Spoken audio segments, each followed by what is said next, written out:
Hi, welcome to this video on how to make a keyframe animation in Serif Draw Plus.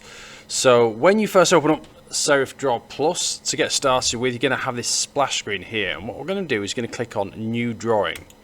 Now, if you remember last time we looked at stop frame animation, which had these yellow pages. This time we're going to look for the one that says keyframe animation, and you'll know you're on the right one because it will have white pages.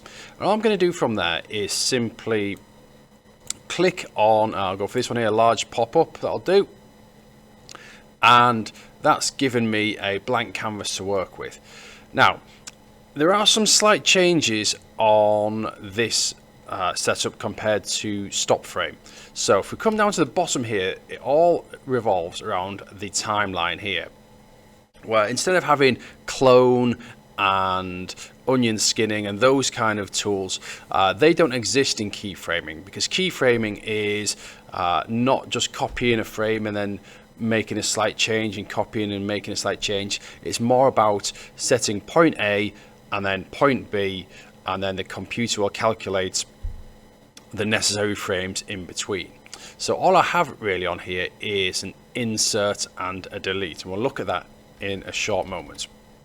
So what I'm going to do is I'm just going to add a ball in from the gallery, and I'm just going to start it here like this, and then if I come down to my storyboard here, what I'm going to do is I'm going to click on insert. And when I click on insert, what will happen is I will get this pop-up box here, which will ask how many frames I want to add in and how long do I want it to last for. So let's say for example, I put in 10 frames, and then I'm going to make each frame last 0.1 second. Okay, so that should be enough. And I go okay. I'm going to zoom out, and if we look at the timeline now, you can see I have a series of frames all identical. Now if I click on this last one here and I now grab the ball and move it, so let's say I move it down to here, look at what happens.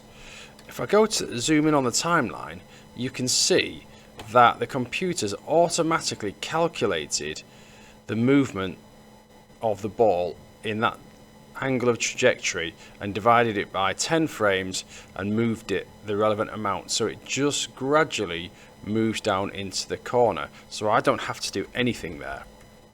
Okay, and I can also see it actually on the screen itself. See these squares here which represent where each frame is, and then I can keep doing that by simply just going to insert, and I might put in, let's say, 6 frames here, again 0.1 seconds, and this time what I'll do is at the last frame I'm going to move it to there, and then I might go to insert frame and then add another 7 in this time, and again 0.1 seconds, and then move the last frame over to here.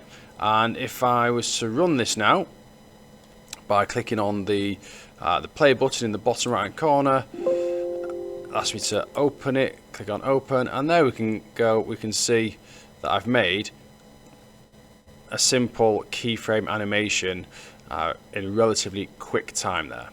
Okay.